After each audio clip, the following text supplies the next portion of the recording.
I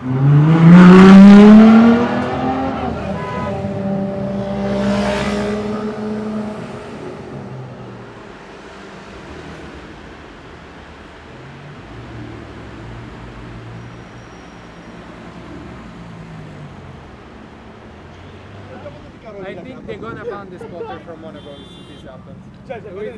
Ma non c'è Marco, non c'è Marco. Il cazzo della Ferrari, scusate. È lui? È lui, sempre lui. Carolina, non c'è. Chiedili, ma cos'è Carolina? Hanno investito me. Vai.